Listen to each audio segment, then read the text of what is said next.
Hey there, folks. This is Mitch Firestone with Precision Trading Labs in New York City. I'm here to bring you trading levels and some popular company symbols for the upcoming week of August 19th, 2024. Before I go on with this, the usual disclaimer, Precision Trading Labs, we are neither money managers nor financial advisors. Nothing that I'm about to present is for investment advice, and everything is for information and educational purposes only. So let's take a look at the Microsoft here. So this is where we closed on Friday last week on the 9th of August. So today's the 16th, and so ever since then we've had this nice move up here, which is pretty much we've seen in a number of stocks and reflecting a lot of the market action for this week. And so what it's left in its wake here, though, is this was an area where price dipped here, consolidated, and then kind of popped from there.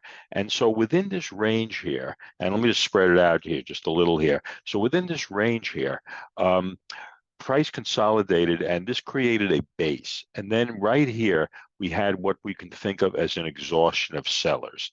Right here, um, buyers and sellers were in agreement within this relatively narrow range of this about $10 range. And then right here, there was some sort of change of perception here, and there was an exhaustion of sellers. And so if we think of the shares that are acquired by buyers, we can think of that as demand. And we can think of the shares that are offered up by sellers as supply.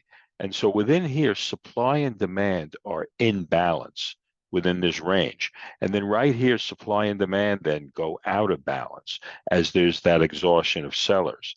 Okay. And so what's left in its wake, where there was supply and demand in balance, there is no longer any supply. There is only demand left here. And so consequently, we think of this as a demand zone. And so when price returns to the demand zone after price had consolidated for a relatively short amount of time, there is the thought that there is still buying pressure, that it's waiting to be tapped in this region. And so this is an area where we would be looking to express a bullish trade. Okay, so right here again, supply and demand, this is a demand zone here. And so this is where we would express a bullish trade. Okay, and so what do we mean when we say expressing a bullish trade? What we mean here is that we could either buy a call, okay, or we could essentially buy the stock, okay. So we could either buy the stock, buy a call, or if we wanted to collect premium, one could also use this zone here to express a trade by basically selling a bull put vertical credit spread, and then that would be a way of collecting premium. But all of those, whatever way we express the trade, it's all predicated on this demand zone here. And so when price returns to this region, that's where we would execute one of these trades here. Okay. Similarly, above here, this is an exhaustion of buyers here. It's the same narrative that I just described a minute ago, except of course inverted. So right here, price comes up, consolidates, and then drops from there. This is an exhaustion of buyers. And so up here, okay, and then where we have this very, very energetic move out of here, that's evidence that this is probably a quality supply zone here. And so this is where we would express a bearish trade. And so, of course, one could either short Microsoft up here. One could, of course, also buy a put. And if one wanted to collect premium, one could also, of course, then do a bear call vertical credit spread and collect premium. But again, all that's predicated on entry into this zone up here at the 443 mark. So right now we're sitting at around 418. So for our purpose, we do not have any trade until price gets to one of these two zones. In a sense, we don't really have a feel for what's going to happen either at any place in between. But once price gets to one of these zones, then we have a course of action. And so up here again, we would express a bearish trade at this supply zone here, and we would express a bullish trade over here out of this demand zone. Okay, so that supply zone is sitting at around 6% above where we are now. Okay, we would have to obviously rally from 418 up to about 443, or we would need to have this dip down here of about 3% to get down here. Okay, so we have a plan of, regardless of either in either direction, that's our plan. So we basically at that point we just have to wait for something to happen here. So that's our tactics for Microsoft. If we're taking a look at Apple, okay, here's where we are on Apple. And right now we're sitting over here. So this is actually looks relatively similar to that Microsoft chart there. So right here we have this rally base drop formation. Again, here's that exhaustion of buyers that I talked about before. Okay, there's a supply zone here. Okay, and so right here, this is where we are now. So about 3.5% above, there's that supply zone, and this is where we would express a bearish trade. Okay, so I already talked about the different ways we could express the trade. And in terms of what the trade would look like, though, okay, here's our entry at 234.40.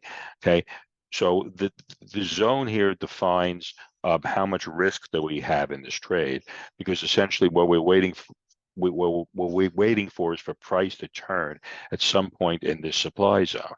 And it could happen at the front line, it can happen in the middle, it can happen near the back of the zone, and of course it might just drive through like a knife through butter, and the zone will fail. But regardless, this is where we would get in, and then of course where we lost control of the trade is if price drives through the back of the zone. And so as a result, we place our stop a bit behind the back line of the zone. So this is what defines our trade. Here's our entry, here's our stop at, that defines our risk. And so down here, that would be a 1-to-1 trade, that would be a 2-to-1 trade, that would be a 3-to-1 trade. Each one of these rungs of the ladder, in a sense, we can think of that as one unit of risk. So that's a 1-to-1, that's a 2-to-1, that's a 3-to-1. And so that's what our trade would look like. Down here, this was an area where we had a demand zone previously. And in fact, at the beginning of August, we had actually a really nice trade that occurred here when price dipped into this demand zone here. Okay, and so that was the basis for a trade up here. Okay, so that was the story with Apple. If we now go to Nvidia, I believe we actually have a couple of nice levels on Nvidia here. So on the daily chart, here's a supply zone on Nvidia. Here we have a base drop formation. Again, there's a consolidation. There's our exhaustion of buyers here. So when price returns to that region, this is where we would express a bearish trade. So that's about 3.5% above where we are now.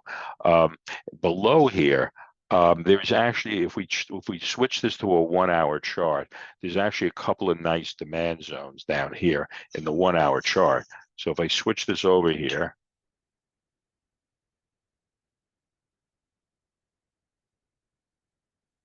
okay, notice right here, price had popped here, then it reversed there, and then notice right there, there's that consolidation pattern, and then there's the exhaustion of sellers that I talked about earlier. Okay, so in the 1-hour chart, we actually have this nice demand zone here.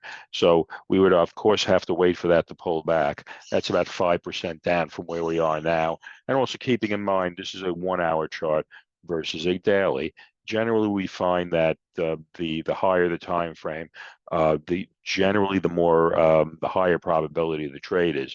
But having said that, in the 1-hour chart, we actually like this level a lot. So this is where we'll be waiting for a pullback into this demand zone in order to execute a bullish trade. And then if for some reason that would fail, we then have another demand zone down here. That's obviously further down, so we'll be looking for this one to obviously work here.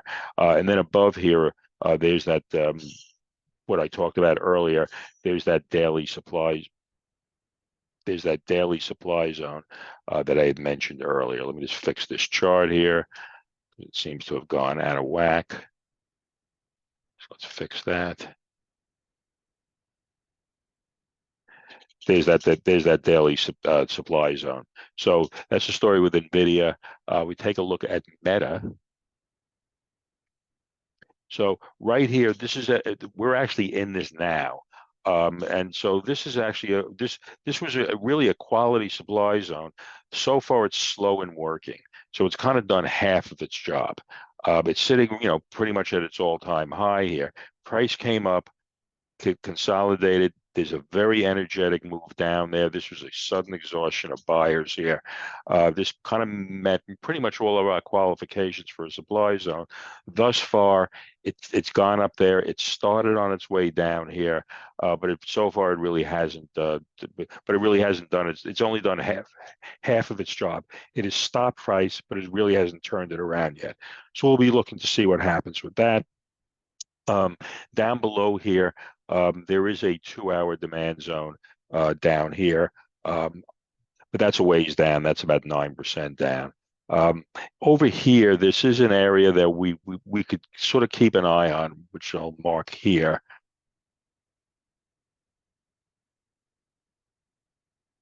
And we'll kind of keep an eye on that. That's sitting at around the 518 mark or so.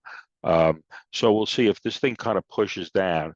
We'll actually have to wait to see if this actually stops price from here. So this is kind of our near-term target here. So that's the story with Meta. We're taking a look at Netflix. So right here, this is actually a nice demand zone here on the 2-hour chart. And you can kind of see it here in the daily as well. Price rallies up here. You can see that entry candle kind of engulfs this candle here. So this is a clear pause. And then after that, those 4 subsequent days, that price popped from there. So this is actually a nice demand zone here. So we'll be waiting for a pullback here in order to express a bullish trade here. So this is where we would get in around the 635 mark. Now this is obviously a really expensive share, so we would be doing this with options. And in fact, we might actually do this by actually doing a debit spread, a call debit spread with this, because even just buying calls on this, if you're going to be buying these with, let's say, 50 delta or something, if you want to buy sufficient time, these are actually pretty expensive options. So a lot of times what we like to do here is actually utilize a credit spread, a debit spread to execute that. So that's the story with Netflix. And then lastly, I want to wrap up with our buddy Elon, and here is Tesla. So here's right now, there's actually a nice supply zone sitting overhead. That's about 5% above where we are now. This is actually a trade that we had a couple of weeks ago when price had dipped into here. We actually did not get into this trade when it kind of went in here. We actually waited for the first hour. And in fact, we actually ended up getting into the trade after the first hour or so. And so this is where we got in, roughly about here. So we had a nice little trade here after that very bearish move that it a couple of weeks ago. So this is where we are now. We're actually waiting for price to rally up here, and we would actually execute a bearish trade up here. This is an area, even if we get a pullback here, there's really nothing of quality that we like here. We would need to see a couple of days of trading, perhaps a quality demand zone will form here. But for our purposes, there really isn't anything that kind of yells at us to be buying at any point here until we get some further price action. So at any rate, that's what I got. This is Mitch Firestone with Precision Trading Labs, and I will see you next time. Thanks for your time.